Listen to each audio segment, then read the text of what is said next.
Troy Aikman set expectations for Lamar Jackson and the Baltimore Ravens, and they are crystal clear.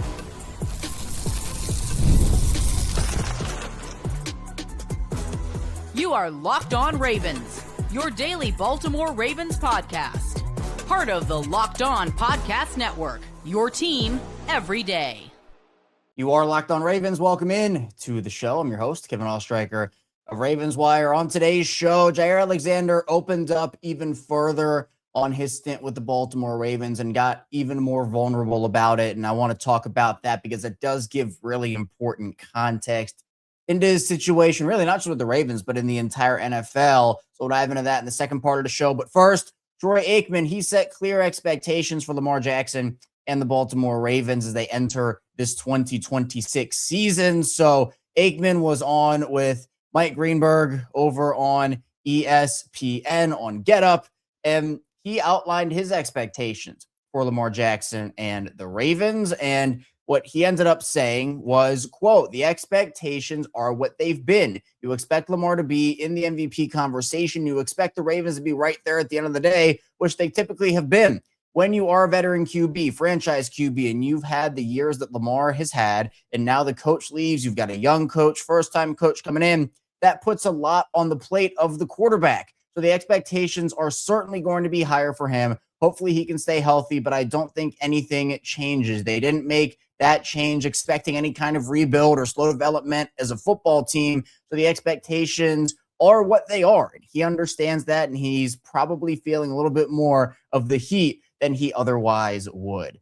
So this is interesting because I think I'm in line with what Aikman is saying, except for a couple of little things. So I do think that, with the firing of John Harbaugh, hiring of Jesse Minter, like as we've talked about on the show before, the expectation still should be Super Bowl or bust for me. It's a little bit different whether it would have been Harbaugh or now with it being Minter. I think with Harbaugh, definitely would have been like the last hurrah for John Harbaugh if stuff didn't get done. But here with Jesse Minter, like you can see the light at the end of the tunnel here. It got to the point with Harbaugh where you couldn't really see that. But that doesn't mean that, they had a bad season. That means they're not contenders. And no, yes, they had a bad year, but no, they are still in that Super Bowl conversation. I think they are going to bounce back. In terms of Lamar himself, I expect Lamar to be in the MVP conversation for sure. And, the Ravens still to be in that conversation. But I think it is interesting because, Lamar has taken on more of a leadership role in recent seasons. And I do think that, John Harbaugh, very strong personality coach, Jesse Minter is trying to establish himself, much like Harbaugh was back in 2008. So, I think there's always kind of a feeling out, get to know you period for new coaches with teams. That just, it is how it is, right? And so, Lamar's been on this team for a while. He's been an NFL quarterback here for a while, a superstar for a while. And I do think that it adds more to Lamar's plate in terms of that.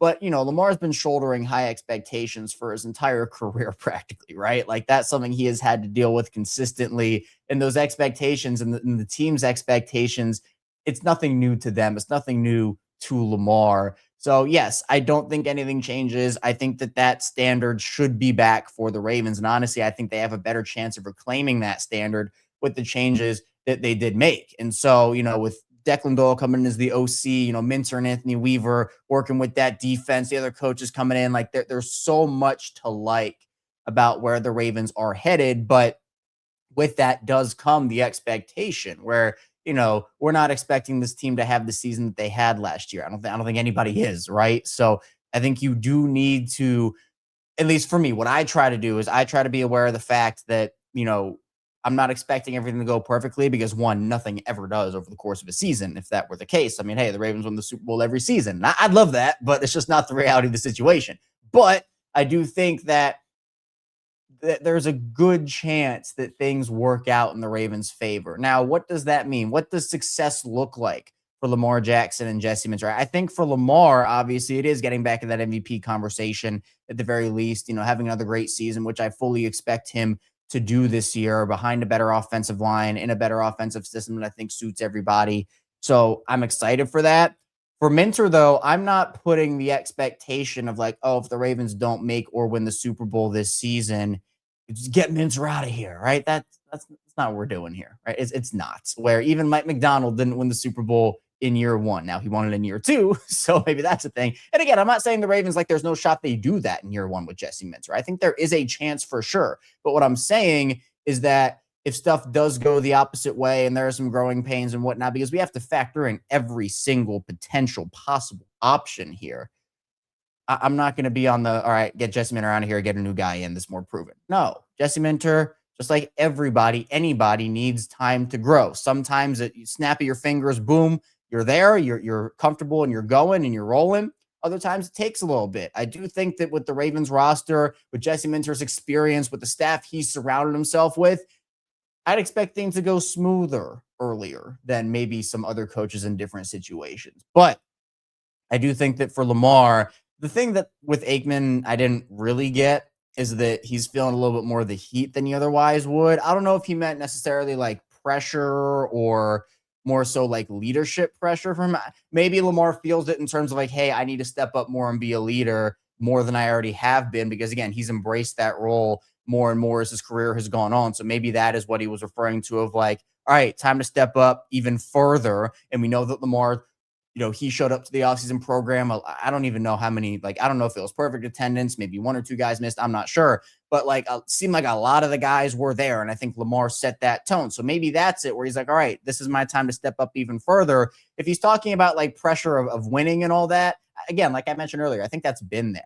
I don't think that's anything new to Lamar. And I don't even think he really feels that in terms of outside pressure, right? I don't think the organization really cares. I mean, they understand the expectations from the outside and everything, but that's not what they're judging off of. I think they understand what it is, but they're doing what they feel is correct and right inside that building to get them to where they need to go. So, I think for the most part, Troy Aikman was pretty spot on here. And I think that, when you have a situation where you already have so much pressure, if you're Lamar Jackson, with outside criticism and noise and, this, that, and the other, I just think, him being cool, calm, and collected, which he has proven to do over the course of his career anyway, I don't think any of that stuff's going to really impact him. He wants to go out there, have fun, play football, and, hopefully, yes, he can stay healthy.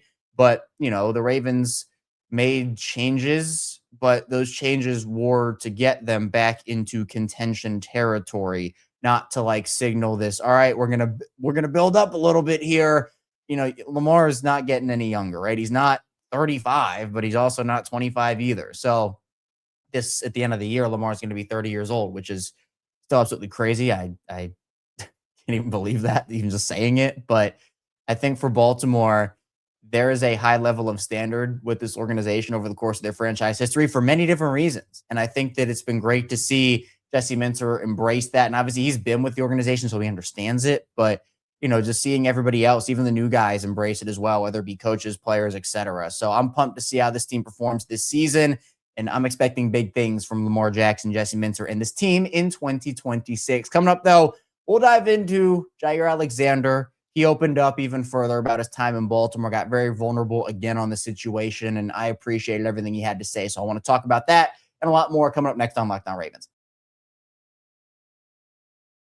First, the show is brought to you by Gametime. We can stream anything, order food in minutes, do everything from our phones, and somehow buying tickets to live events still feels way harder than it should be. Long lines, confusing checkout, prices jumping at the last second. It shouldn't be that complicated. That's why there is Gametime. It gives fans the advantage and makes getting tickets fast and simple. I was just looking at tickets for an upcoming game, and it took me minutes to find great options. I could see the full price up front, no surprise fees at checkout. The seat views are huge. You can check your exact view before you buy. And Zone Deals is where you pick the section and save even more. 2 taps and you have great seats locked in. It's quick, easy, and actually makes you want to go to more events.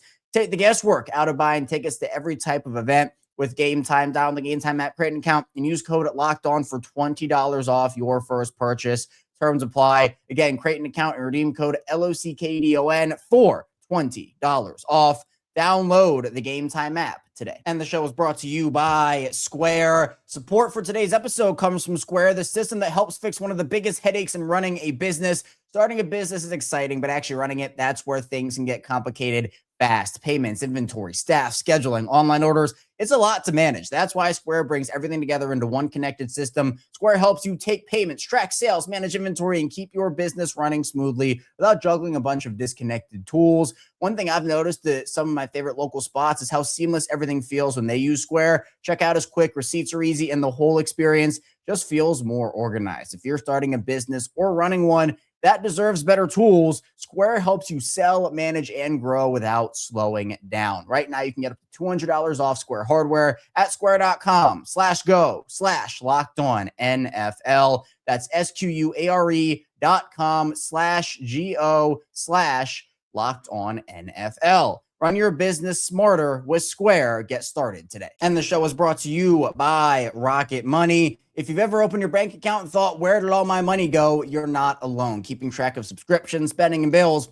get overwhelming fast. That's where Rocket Money comes in, helping you take control of your finances all in one place. It tracks all your subscriptions in one spot and can help cancel the ones you don't need with just a few taps. It automatically categorizes your spending so you can actually see where your money is going. And you can set budgets, get alerts, and stay on top of upcoming bills. It just makes everything feel more organized and gives you a clearer picture of your finances day to day. Rocket Money is a personal finance app that helps find and cancel unwanted subscriptions, monitors your spending, and helps lower your bills so you can grow your savings. Let Rocket Money help you reach your financial goals faster. Join at rocketmoney.com/locked-on. That's rocketmoney.com/locked-on.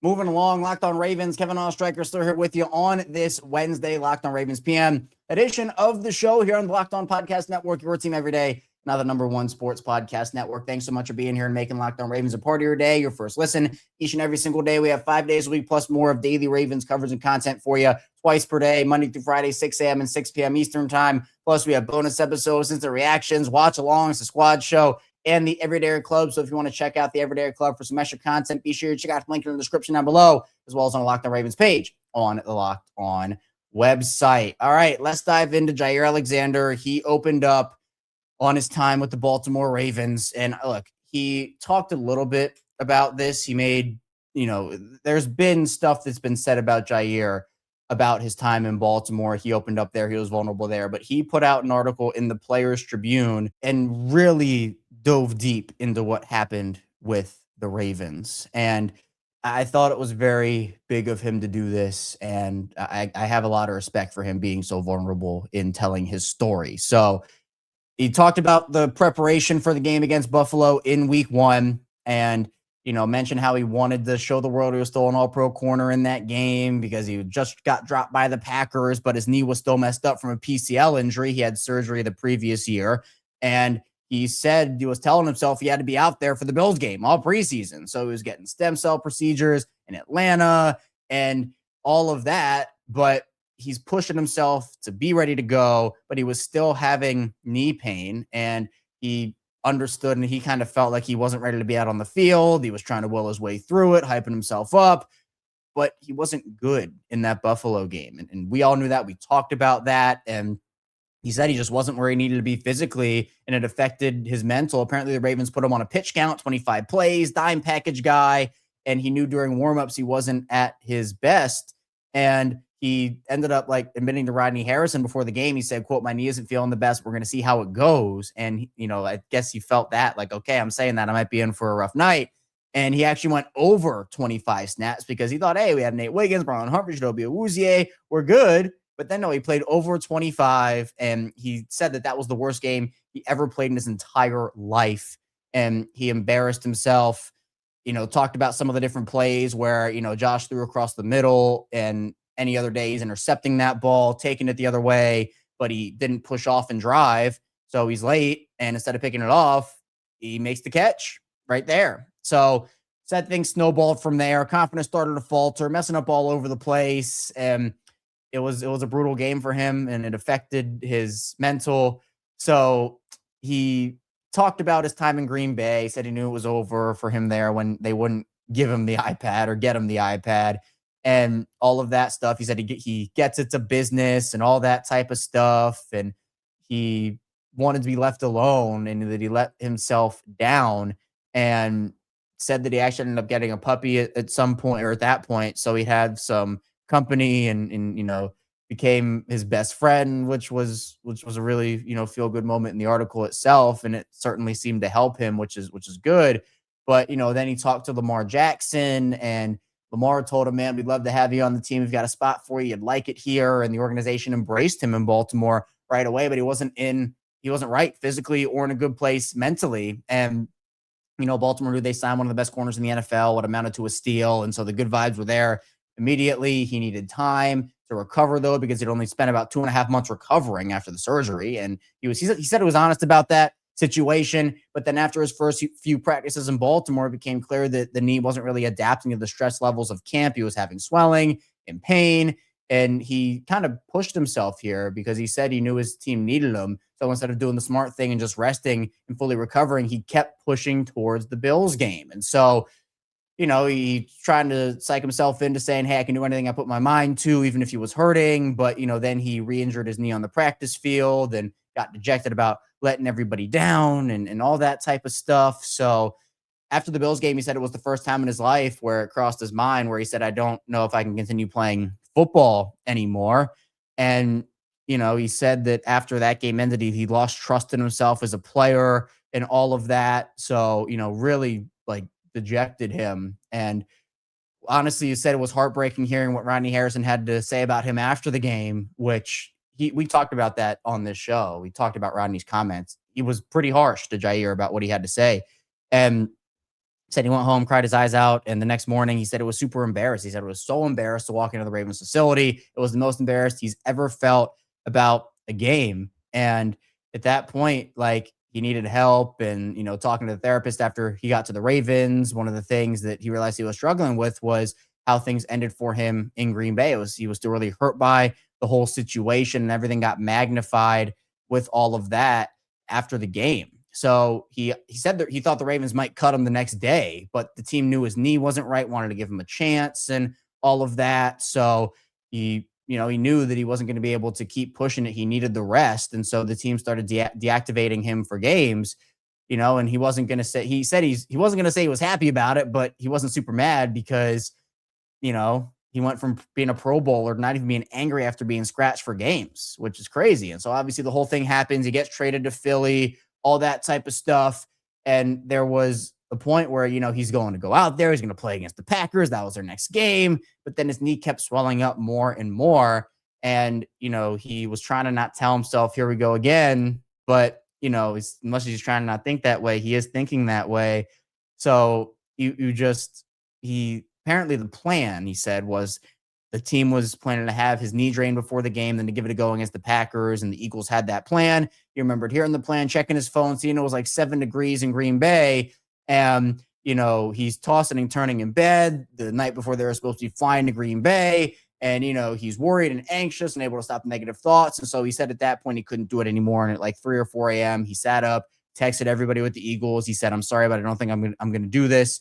I can't keep playing like this. Went to the facility a few hours later, told everybody in person he was done. And, kind of just the rest of the article is, kind of detailing his journey after and what he's been able to do, journaling and resting and all that stuff. So he said he needed to listen to himself and look out for myself, put his well-being first.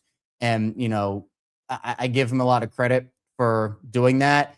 Said that there were times where he'd wake up with his knee killing him, and in his head he wouldn't be missing football. And, said he admitted it was tough at first watching games, but he knew his decision was for the best. So, I wish it had gone better for Jaire in Baltimore. I really do. I wanted him on this team for years and years. He'd been listening to me on this show, and, to hear him open up in the way that he did, I again give him a ton of credit for doing so. It does add a lot of context behind the situation. I hope Jaire, is at peace, feels like he is with his decision. And yeah, I wish it would have gone better in Baltimore, but I'm happy that he was able to listen to himself and do what was best for him. But that's all I have for you here today on Locked On Ravens. Thank you so much for tuning into the show. On the right, like and subscribe button in video form, and follow along, subscribe in audio form 5 days a week plus more of daily Ravens coverage and content coming up. We'll be back here later tonight with the squad show at 7:30 p.m. Eastern time. And then we'll be back here tomorrow morning with our regularly scheduled programming. So be sure to stay tuned, and I'll see you right back here soon